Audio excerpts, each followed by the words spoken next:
Curious about the jewels that Queen Mary gifted to her granddaughter, Queen Elizabeth II? Today, we explore the meaningful and magnificent treasures that highlight a unique bond between two queens. These jewels aren't just dazzling adornments. They carry stories of love, guidance, and a legacy that helped shape a monarch. As we uncover these exquisite pieces, we delve into the profound relationship between Queen Mary and Princess Elizabeth. Queen Mary was not only a beloved grandmother, but also a guiding force in Elizabeth's early life. In 1936, known as the Year of the Three Kings, Elizabeth's life changed dramatically. The death of her grandfather, the abdication of her uncle, and the crowning of her father, King George VI, thrust her into the spotlight as the future queen. Queen Mary, who had always been fond of Elizabeth, began to take a more active role in her upbringing, seeing the young princess not just as a cherished grandchild, but as an heir to the throne. At King George VI's coronation, Princess Elizabeth sat next to her grandmother, an unusual break from protocol that underscored Queen Mary's intent to guide and support her through the ceremony. Queen Mary also encouraged Elizabeth to pursue more education, believing that girls, especially those destined to be queen, deserved a more rigorous intellectual preparation. Despite Elizabeth's innate qualities of conscientiousness and duty, Queen Mary's guidance further honed these traits, providing invaluable advice that Elizabeth took to heart.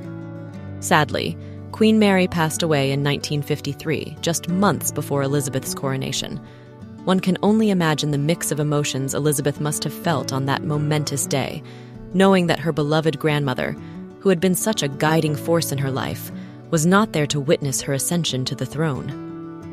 The absence of Queen Mary's comforting presence and wise counsel must have been deeply felt by the young queen as she embarked on her reign. Despite this profound loss, Queen Elizabeth II carried with her the invaluable lessons and cherished memories of her grandmother. The jewelry that Queen Mary passed down to Elizabeth served as a tangible reminder of their bond and the legacy of duty and service that she inherited. Let's take a closer look at these jewels. Before we begin, please support my channel by clicking on the like and subscribe buttons. Thank you. The Girls of Great Britain and Ireland Tiara. The Girls of Great Britain and Ireland. Tiara is one of the most iconic pieces in Queen Elizabeth II's collection, often recognized as a symbol of royal elegance and heritage. This exquisite tiara, gifted by Queen Mary to her granddaughter Elizabeth, stands out not only for its beauty, but also for its rich history and the affectionate bond it represents between the two queens. The tiara story begins in the early 1890s with Princess Mary of Teck, later known as Queen Mary. The Girls of Great Britain and Ireland. Tiara was a wedding gift to her from a committee of young women, led by Lady Ava Greville. These women raised funds through subscription to purchase the tiara, which was crafted by Gerard, the royal jeweler, in June 1893. The tiara features festoon and fleur-de-lis designs, made of diamonds set in silver and gold, originally topped with 14 pearls. It was designed to be versatile, with the ability to be worn on a smaller coronet frame or as a necklace, adding to its appeal and functionality. Interestingly, the fundraising efforts were so successful that there was a surplus of money, which was then donated to support the families of sailors who perished in the HMS Victoria maritime disaster. The Duchess of York quickly grew fond of the tiara. Over the years, Queen Mary made several modifications to the piece, including removing the original pearls and replacing them with diamond brilliants. She also removed the base of the tiara so that it could be worn separately as a bandeau. When Queen Mary's granddaughter, Princess Elizabeth, married Prince Philip in November 1947, she gifted her both parts of the tiara as a wedding present. The bandeau was described as a hairband. Later, Elizabeth reunited the pieces, restoring the tiara to its original form. By the way, which version of the tiara do you like the most? With the bandeau, without it, or perhaps with pearls on top? Elizabeth, who affectionately referred to it as Granny's tiara, wore it frequently. It became a defining piece in her jewelry collection, symbolizing continuity and the deep bond between her and her grandmother. Throughout Queen Elizabeth II's reign, The girls of Great Britain and Ireland tiara was a staple in her royal wardrobe. It featured prominently in official portraits, coins, stamps, and banknotes, becoming intrinsically linked with her image as a monarch. The tiara accompanied her on many state visits and formal occasions. The tiara's classic design and historical significance ensure its continued place in the royal jewelry collection. Recently, Queen Camilla wore the tiara at a reception in London. Queen Mary's stomacher. This piece comprises 3 graduated diamond brooches, each adorned with diamonds set in gold, featuring 3 pear-shaped and 2 brilliant cut pendants.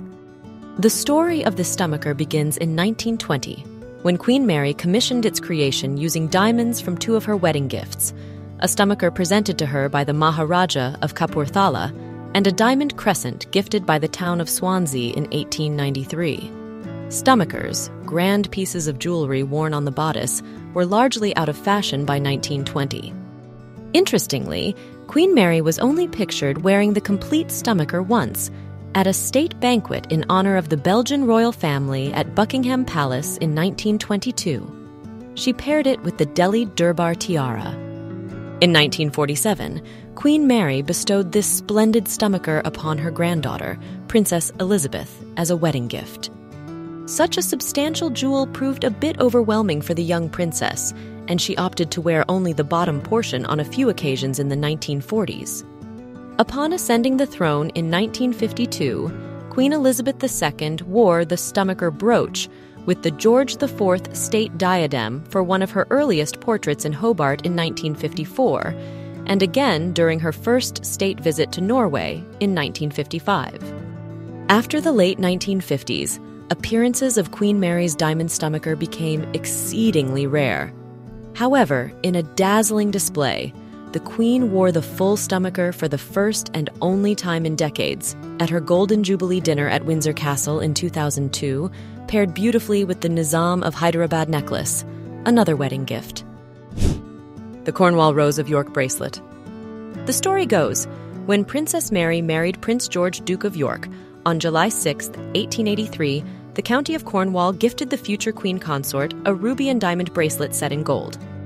The Royal Cornwall Gazette revealed its origins, noting that Emily Elliot, the Countess of St. Germans, and the Cornish Royal Wedding Committee raised funds to purchase the gift. They selected a diamond and ruby bracelet crafted by the London jewelry firm Carrington. The bracelet was made of gold, with delicate petals adorned by numerous diamonds, and at the core, there were round red crystals. The central rose of the bracelet can be detached and worn as a pendant or a brooch. Princess Mary appeared to have been absolutely delighted by her new jewel. She wrote to Lady St. Germans, "When you came to bring me the present from the people of Cornwall, I felt quite unable to express the deep gratitude I felt at receiving the very beautiful ruby and diamond bracelet. I ask you kindly to convey to them my warmest and utmost grateful thanks for the very lovely gift from Cornwall. Believe me, yours very sincerely, May." Queen Mary often wore the bracelet in various ways, frequently fastening the central piece to her collar. In November 1947, Queen Mary passed this exquisite bracelet to her granddaughter, Princess Elizabeth, as a wedding present. Queen Elizabeth II wore the bracelet on numerous occasions throughout her life, showcasing it at various significant events. Queen Mary's Indian bangles. These traditional Indian ornaments were originally presented to Princess May as a wedding gift from the Bombay Presidency, an administrative subdivision of India. The funds for these bangles were raised by a committee chaired by Lucy Ada, Baroness Harris, whose husband served as the governor of Bombay at that time. Bangles are an intricate part of the Indian fashion and culture, signified by religious relevance. The Queen Mary adored India and reportedly often spoke lovingly of the country. Each bangle is made of diamonds set in gold and silver. The pieces are 2 identical Indian-studded bangles, which can either be worn separately or, when a hidden hinge is snapped, as one. In 1947, Queen Mary gave them as a wedding present to Princess Elizabeth, who wore them often in the years after her wedding, sometimes stacking them together on one wrist. Duchess of Gloucester's pendant earrings. Queen Mary, among the lavish gifts she bestowed upon her granddaughter, Princess Elizabeth, in 1947, included a pair of remarkable earrings known as the Gloucester pendants. These earrings possess a rich history dating back to the early 19th century, long before Queen Mary herself was even born. Crafted by an English jeweler, the earrings originally belonged to Princess Mary, Duchess of Gloucester and Edinburgh, a daughter of King George III. Upon Princess Mary's death in 1857, leaving no children, the earrings were inherited by her niece, Princess Mary Adelaide of Cambridge, who later became the Duchess of Teck and mother of Queen Mary. It is important to note that the earrings inherited by Princess Mary Adelaide were different from those seen on Queen Elizabeth II. They were comprised of pearl pendants surrounded by a diamond frame, a detachable stud featuring a central pearl surrounded by diamonds, and the option to wear just the pearl drops. Queen Mary's the one who inherited the earrings from her mother in 1897. She favored wearing only the stud portion of the earrings, known as the Gloucester diamond and pearl earrings. In 1947, on the eve of Princess Elizabeth's tour of South Africa, Mary gifted her the pearl clusters. Elizabeth also wore them later that same year on her wedding day and during her honeymoon. Following Queen Mary's death in 1953, the pendant portion of the earrings was also bequeathed to Queen Elizabeth II. By this time, separate diamond studs had been attached to the pendants, effectively transforming one pair of earrings into two distinct pairs. Queen Elizabeth II frequently wore these earrings for significant occasions, often pairing them with other notable pieces such as the Vladimir tiara and Queen Victoria's Golden Jubilee necklace. Queen Mary's Ladies of Devonshire earrings. The Ladies of Devonshire earrings are a pair of pearl button earrings, each adorned with a small diamond on top. They were presented to then Princess May as part of her wedding present in 1893. The earrings were funded by the Ladies of Devonshire Committee, chaired by Lady Clinton, and were designed to match a pearl and diamond necklace that could be converted into a tiara gifted by the Ladies of England. Queen Mary frequently wore these earrings together with the matching Ladies of England tiara, or her Girls of Great Britain and Ireland tiara, another wedding present. In 1947, Queen Mary gave the Ladies of Devonshire earrings to Princess Elizabeth as part of her wedding presents. There is some confusion between the Ladies of Devonshire earrings and the larger pearl button earrings, which also belonged to Queen Mary. The main difference lies in the size and setting of the diamond. The larger pearl button earrings feature a slightly larger diamond in a claw setting, while the Ladies of Devonshire earrings have a tiny, round, brilliant diamond. The size of the pearls in these earrings also differs, although it can be difficult to evaluate. Queen Elizabeth inherited the larger pearl button earrings, along with most of Mary's extensive jewelry collection. While Elizabeth occasionally wore the larger pearl button earrings, she was more frequently seen wearing the Ladies of Devonshire earrings. Queen Elizabeth loved these earrings and wore them on an almost daily basis, likely due to their lightweight, pretty, and classic design that complemented every outfit. The Dorset Bow Brooch. The exquisite Dorset Bow Brooch, a piece steeped in history and symbolic significance. It is one of 6 bow brooches in the Queen's collection. The origins of the Dorset Bow Brooch trace back to 1893, when Princess Mary of Teck married the Duke of York. The County of Dorset presented the new Duchess with a stunning brooch designed by Carrington, made of diamonds set in gold and silver, crafted in the shape of an elaborate bow. Queen Mary cherished this brooch and often wore it, as seen in a photograph from the Devonshire House Ball in 1897, where she pinned it at her waist.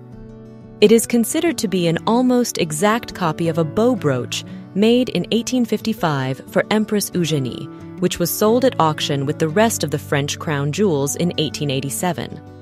Unlike many of her other pieces, Queen Mary did not alter the Dorset Bow Brooch, preserving its original design. In 1947, as a wedding gift to Princess Elizabeth, Queen Mary included this brooch among other jewels. Queen Elizabeth II first wore the brooch publicly at the christening of her eldest son, Prince Charles, in 1948. She also wore the brooch at another important family occasion, the wedding of her daughter, Princess Anne, in 1973. Throughout her reign, Queen Elizabeth II has worn the Dorset Bow Brooch on numerous significant occasions. It's one of the larger bow brooches in the Queen's collection, but it's still used for everyday wear as well as for white tie events. One of the brooch's most frequent appearances is on Remembrance Sunday, where the Queen uses it to gather the stems of poppy flowers worn to honor Britain's fallen soldiers. The turquoise and diamond floral brooch. The existence of the turquoise brooch came to public attention recently when Queen Camilla wore it during a state visit to Germany on March 29, 2023. This brooch, it turns out, has a rich royal history. It was a confirmation gift from Queen Mary to her granddaughter, Princess Elizabeth, in 1942. Princess Elizabeth was confirmed by the Archbishop of Canterbury in the private chapel at Windsor Castle on March 28, 1942. The small wartime ceremony was attended by close family, including Elizabeth's parents, the King and Queen, her sister, Princess Margaret, her grandmother, Queen Mary, and her godmother, the Princess Royal. While there are no known photographs of the confirmation presence or instances of Queen Elizabeth II wearing this specific brooch in public, its appearance on Queen Camilla marks a delightful rediscovery of royal history. The tradition of gifting turquoise jewelry for confirmations has deep roots in the Cambridge tech family. When Queen Mary's mother, Princess Mary Adelaide of Cambridge, was confirmed in December 1850, she received diamond and turquoise bow brooches as a present. These brooches were later given to her daughter, Queen Mary, as a wedding present in 1893. This set, which included a large tiara, is now owned by the Duke and Duchess of Gloucester. Thank you so much for joining me on this journey through the stunning jewels gifted by Queen Mary to her granddaughter, Queen Elizabeth II. I hope you enjoyed discovering the rich history and personal connections behind these magnificent pieces. If you enjoyed the video, please give it a thumbs up, subscribe to my channel, and share it with your friends. Your support means the world to me and helps keep the content coming. Thank you.